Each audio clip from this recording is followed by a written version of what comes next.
Dan mau tidak mau terus-menerus setan berusaha, artinya apa? Melawan Allah. Nah, tetapi kemudian karena dia juga tidak mungkin melawan atau kemudian memberontak kepada Allah secara langsung, karena di hadapan Allah setan sama takut, gentar dan gemetar, ya. Tetapi kemudian artinya apa?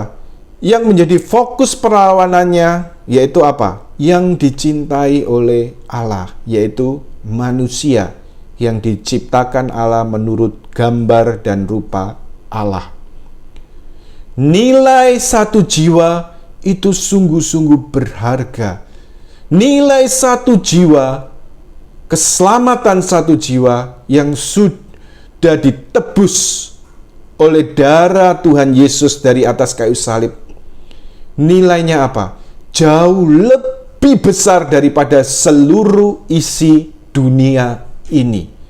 Karena itu apa? Setan berusaha mati-matian untuk merebut dan menghancurkan keselamatan itu.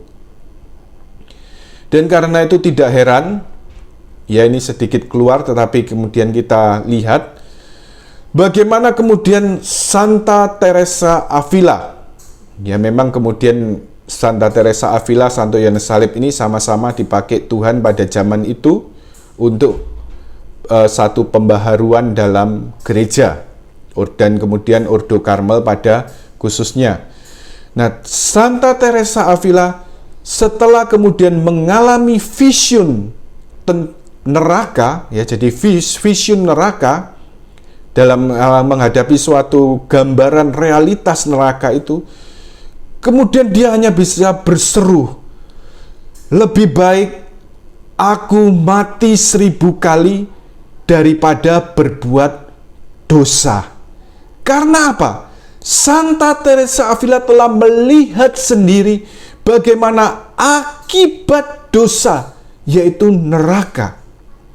Dan karena kerinduan yang besar supaya Allah dikenal dan dicintai, maka Santa Teresa Avila setelah mengalami vision tentang neraka ini, dia kemudian digerakkan oleh Tuhan untuk mulai kemudian mendirikan biara pembaharuan.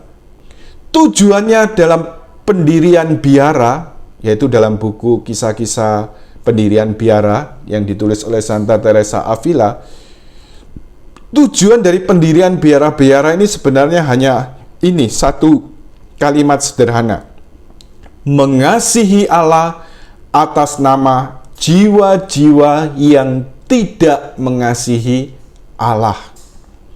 Mengasihi Allah atas nama jiwa-jiwa yang tidak mengasihi Allah.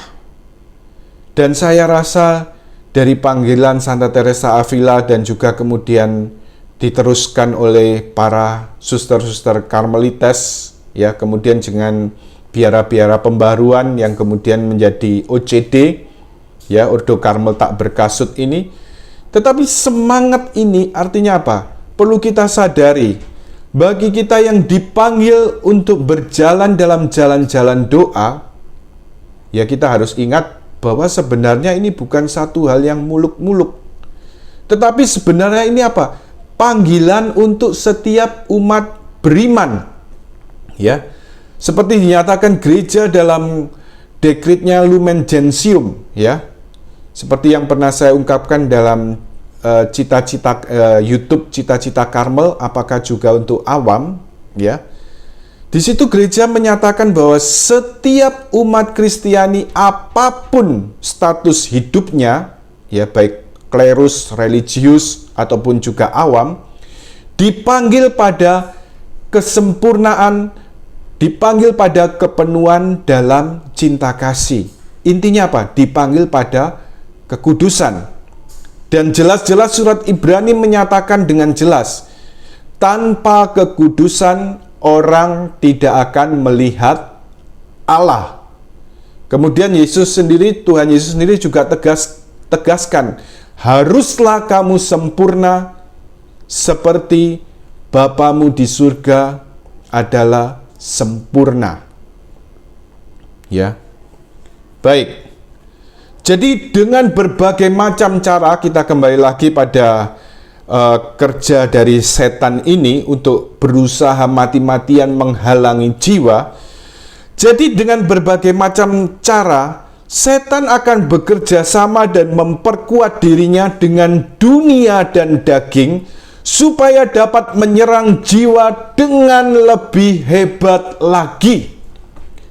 Satu hal godaan yang terbesar zaman ini, kalau pada gereja awali, pada orang-orang Kristen awal, ya, yaitu pada zaman-zaman mulai dari para rasul dan kemudian seterusnya, ya mungkin para jemaat awali, pada gereja awal ini, mereka berusaha menghadapi godaan-godaan dari dunia atau kemudian dari setan dengan juga daging, ya lebih-lebih dengan situasi dunia.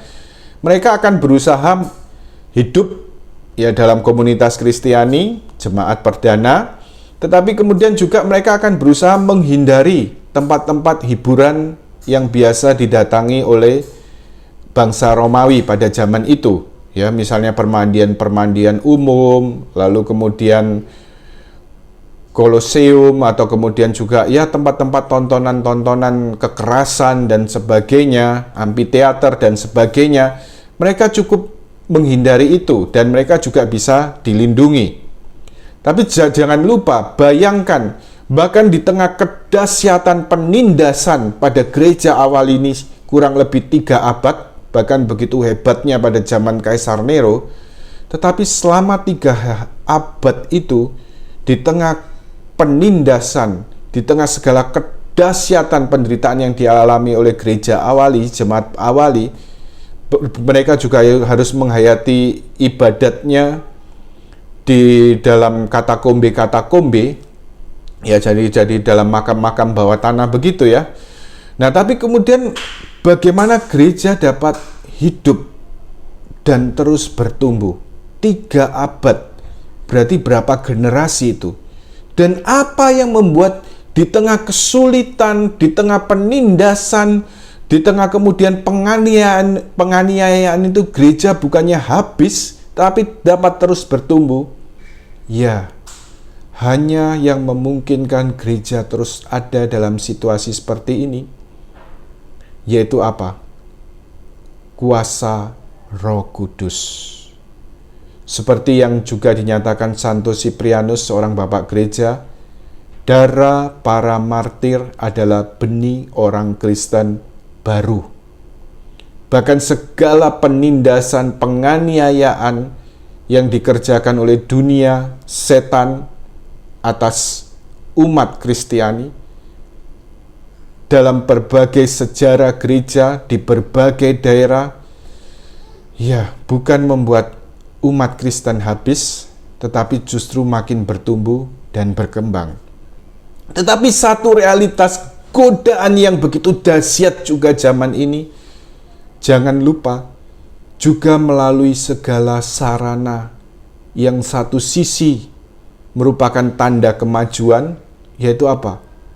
Media massa, alat-alat elektronik, ataupun sekarang zaman lebih canggih lagi dengan perkembangan gadget, ya, sampai kemudian ada moto semua bisa berada dalam satu genggaman, ya, semua bisa berada dalam satu genggaman, yaitu lewat apa? Smartphone kita, ya. Jadi smartphone memang satu sisi akan artinya apa?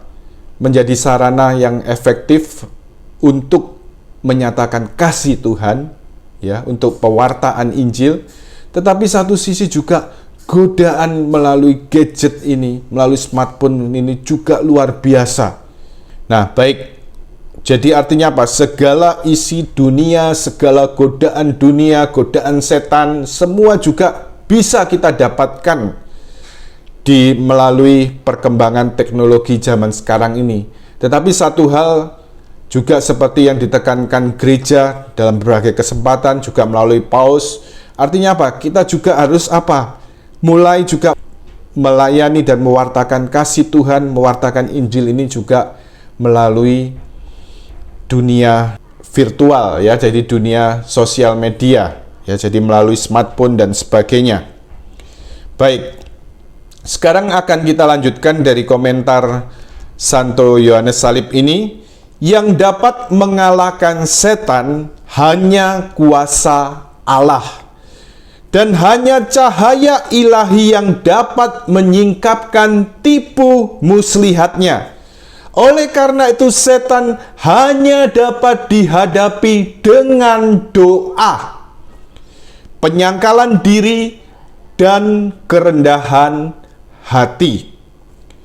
Jadi satu hal yang perlu kita ingat, juga lebih-lebih kalau kita mulai melayani di bidang doa-doa pembebasan, ya, deliverance prayer, ya, perlu kita ingat sungguh-sungguh bahwa, dan semakin kita melayani di bidang ini, kita semakin menyadari sebenarnya artinya apa? Sungguh-sungguh si jahat atau roh jahat atau setan ini hanya bisa dihadapi bersama dan di dalam Tuhan Yesus, oleh kuasa nama Tuhan Yesus. Jadi untuk menghadapi setan ini hanya bisa dihadapi dengan kuasa Allah. Dan dalam hal ini, karena setan ini juga bapak segala dusta dan juga begitu cerdiknya, ya, karena secara intelektual dia mempunyai kecerdikan, kelihayan seperti para malaikat, ya, tetapi kemudian arahnya ya satu, untuk menghancurkan kerajaan Allah. Visi setan hanya satu, menghancurkan kerajaan Allah. Dan dalam hal ini seperti dinyatakan Santo Yohanes Salib, hanya bisa dihadapi dengan kuasa Allah dan hanya cahaya ilahi yang dapat menyingkapkan tipu muslihatnya. Tipu muslihat yang kadang-kadang begitu halusnya, ya, kadang-kadang ya seperti tadi saya ungkapkan, godaan setan, ya, yang sebagaimana diungkapkan oleh Santa Teresa Avila. Sudah, jangan sungguh-sungguh serius mencari Tuhan, jangan apa kamu itu, ngapain doa, ngapain pelayanan, ngapain melakukan hal-hal rohani, nanti kamu sombong loh. Wah, sebenarnya godaan seperti ini yang diungkap, godaan setan seperti ini yang diungkapkan Santa Teresa Avila, ini satu kebohongan besar. Justru kalau kita tidak berdoa, kita akan apa? Semakin mengandalkan diri sendiri.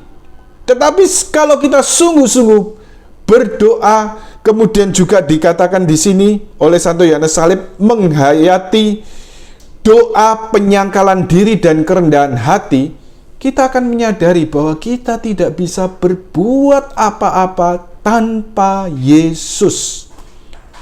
Tanpa aku, kamu tidak dapat berbuat apa-apa, dinyatakan oleh Tuhan Yesus dalam Injil Yohanes, ya.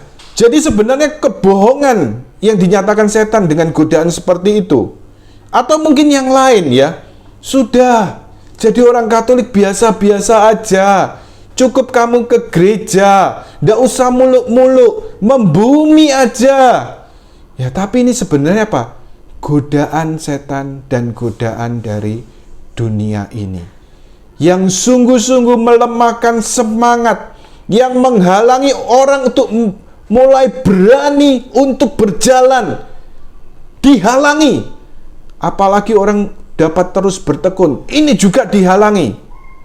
Tetapi satu hal yang perlu kita ingat, ini godaan setan, ini godaan dunia, ya. Dan ini satu kebohongan besar.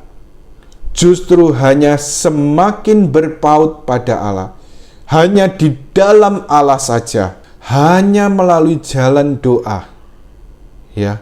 Dan kalau doa itu otentik, ya, dengan segala jatuh bangunnya, juga akan menghasilkan buah-buah kerendahan hati dan juga buah-buah roh yang lainnya.